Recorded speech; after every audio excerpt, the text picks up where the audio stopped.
আসসালামু আলাইকুম। আজকে আমি সিমাই দিয়ে ভীষণ টেস্টি করে একটা রেসিপি করে দেখাবো। সিমাই দিয়ে আমরা অনেক রকম ডেজার্ট তৈরি করে থাকি, কিন্তু আজকে আমি অন্য রকম করে সিমাইয়ের মালাই চপ পিঠা বানিয়ে দেখাবো। মুখে লেগে থাকার মতো স্বাদের, একদম নরম তুলতুলে, খুবই টেস্টি হয়। আপনারা বাড়িতে অবশ্যই বানাবেন, আশা করছি ভালো লাগবে। তাহলে চলুন দেখে নেই। প্রথম এখানে আমি লাচ্চা সিমাই নিয়েছি। এখান থেকে আমি মেপে নিচ্ছি 1.5 কাপ। মেপে নিলে অন্যান্য উপকরণগুলো নিতে সুবিধা হবে। 1.5 কাপ দিয়ে কিন্তু অনেকগুলো হবে।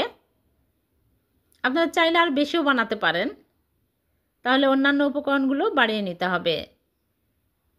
এখন এক সাইডে রেখে দিলাম। চুলায় প্যান বসিয়ে ঘি দিয়ে দিচ্ছি 1 চামচ। ঘি যখন গরম হয়ে যাবে তখন দিয়ে দিচ্ছি লিকুইড দুধ। এই সেমাইগুলো ভাজাই থাকে ঘিয়ে, আর ভাজার প্রয়োজন হয় না। এখন আমি 1.5 কাপ লিকুইড দুধ দিয়ে দিলাম। দিয়ে আমি বলক তুলে নিব। ভালোভাবে বলক চলে আসলেই এর মধ্যে সিমাইগুলো দিয়ে দিচ্ছি। সুজি দিয়ে দিচ্ছি 2 টেবিল চামচ। এখন আমি ভালো করে নেড়েচেড়ে নিব। নেড়েচেড়ে ডো বানিয়ে নিতে হবে। একদম শক্ত করে নিতে হবে, বেশি শক্ত না, এই রকম করে নিতে হবে। ঠান্ডা হওয়ার পরে আরও শক্ত হয়ে যাবে। এখন আমি চুলা থেকে নামিয়ে নিচ্ছি, নিয়ে প্লেটে ঢেলে ঠান্ডা করে নিব। ঠান্ডা হয়ে গেলে আমি ভালো করে মথে নেব। আর এর মধ্যে দিয়ে দিচ্ছি বেকিং সোডা 1/2 চামচ। বেকিং সোডা দিলে অনেক সুন্দরভাবে ফুলবে আর নরম তুলতুলে হবে। এখন আমি ভালো করে মথে নিব। হাতে ঘি লাগিয়ে মথে নেবেন, তাহলে মথতে সুবিধা হবে। এখন আমি এই রকম করে নিয়ে চেপে চেপে চপের শেপ দিয়ে নিচ্ছি। যেহেতু আমি মালাই চপ পিঠা বানাবো, এই রকম করে বানিয়ে নিচ্ছে। খুবই টেস্টি হয়। এভাবে সিমাই দিয়ে বানিয়ে দেখবেন, মুখে লেগে থাকবে স্বাদ, এতটাই টেস্টি হবে। সবগুলো আমি এরকম করে বানিয়ে নিয়েছি। এখন এগুলো আমি তেলে ভেজে নেব। আগে থেকে চুলায় প্যানে তেল দিয়ে তেল হালকা গরম করে নিয়েছে। এখন আমি একটা একটা করে দিয়ে দিচ্ছি। দিয়ে চুলার মিডিয়াম আঁচে করে ভাজতে হবে। হাই হিটে কিন্তু ভাজা যাবে না, যেহেতু সিমাই চট করে পুড়ে যাবে। একদম হালকা আঁচে উল্টে পাল্টে ভেজে নিতে হবে। আর দেখবেন ফুলে কিন্তু বড় বড় হয়ে যাচ্ছে।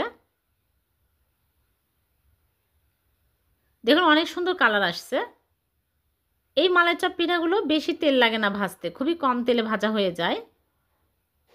এখন আমি তুলে নিচ্ছি। এর চেয়ে বেশি কালার করলে দেখতে ভালো লাগবে না, হালকা কালার করে তুলে নিলাম। এখন আমি এক সাইডে রেখে দিব। অনেক সুন্দর হয়েছে, একদম নরম তুলতুলে হয়েছে। এক সাইডে রেখে দিয়ে চুলায় প্যান বসিয়ে চিনি দিয়ে দিলাম 2 টেবিল চামচ।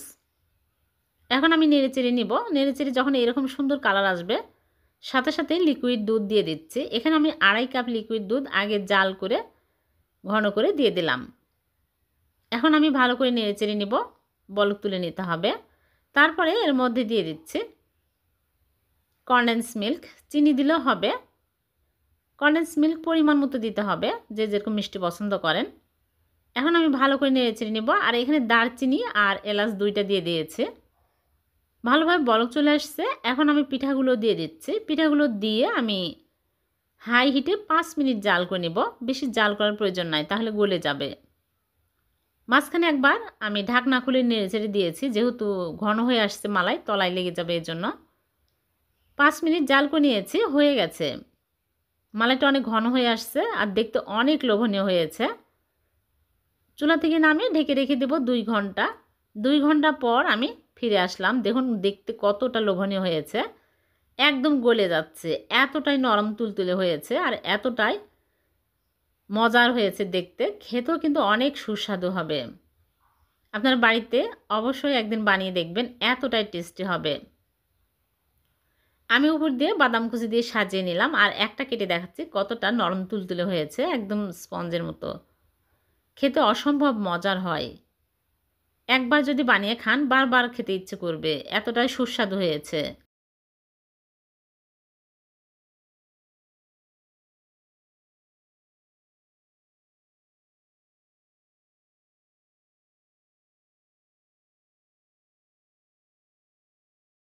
আজকে আমি মাত্র 1 কাপ আটা আর একটা ডিম দিয়ে ভীষণ মজার একটা রেসিপি করে দেখাবো।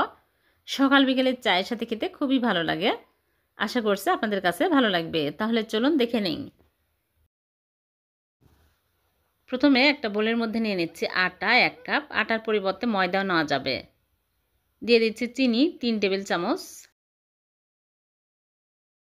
আর দিয়ে দিচ্ছি বেকিং পাউডার 1/2 চামচ। আর স্বাদমতো লবণ দিয়ে দিচ্ছি। আর এখানে নিয়েছি তেল 1 টেবিল চামচ সয়াবিন তেল। আর একটা ডিম ভেঙে দিচ্ছি। দিয়ে ভালো করে মাখিয়ে নেব। এখানে দুধ পানি কিছুই দিতে হবে না, চিনি আছে আর ডিম আছে, এতেই মাখানো হয়ে যাবে।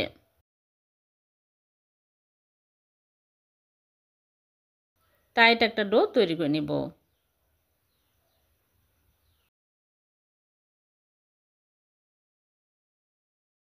ভালো করে মথে নিয়েছি। এখন ফ্রির উপরে তেল লাগিয়ে নিয়েছি। ফ্রির উপরে নিয়ে আমি বেলে নেব। বেশি পাতলা করব না, এইরকম সাইজের করে বেলে নিতে হবে।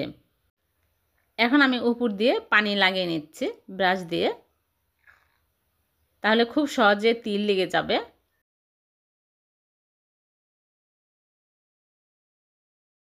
ভালো করে পানি লাগিয়ে নিয়েছি। এখন এখানে কিছু সাদা তিল নিয়েছি। সাদা তিলের মধ্যে এইরকম করে লাগিয়ে নেব। অনেক সুন্দরভাবে তিল লেগে গেল। এখন আবারও একটুখানি এইরকম করে বেলে নেব।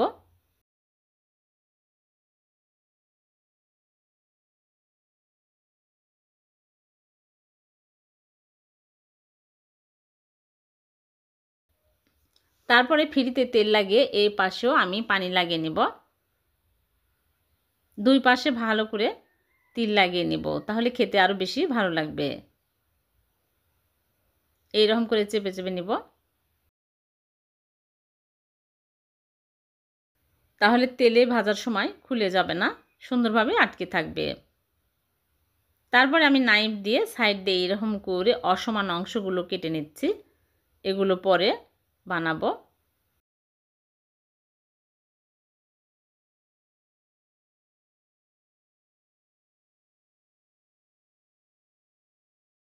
তারপরে মাঝখান দিয়ে একটা পিস করে নেব, নিয়ে আমি এইরকম করে পাতলা পাতলা করে কেটে নেব।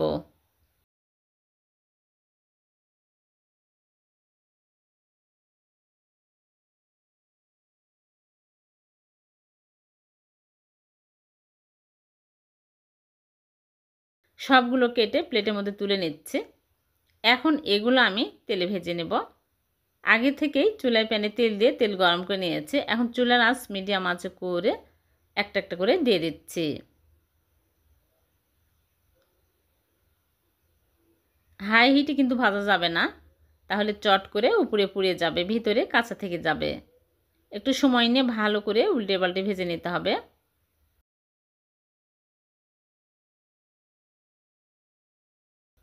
দেখুন ফুলে বড় বড় হয়ে যাচ্ছে, ডিম দেওয়া আছে এজন্য। যখন এরকম সুন্দর কালার হবে তখনই তুলে নিতে হবে।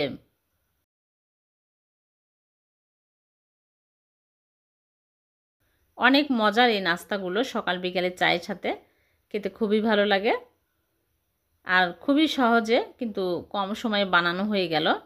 এভাবে একবার বানিয়ে দেখবেন, মাত্র 1 কাপ আটা আর একটা ডিম দিয়ে দারুণ স্বাদের নাস্তা। আমি একটা ভেঙে দেখাচ্ছি। আর ভিডিওটি যদি ভালো লেগে থাকে লাইক কমেন্ট শেয়ার করে দিবেন, অন্যকে দেখার সুযোগ করে দিবেন। আর এরকম সহজ নতুন নতুন রেসিপি পেতে আমার চ্যানেলটিকে সাবস্ক্রাইব করে রাখবেন। আবারও দেখা হবে নতুন কোনো রেসিপিতে। আল্লাহ হাফেজ।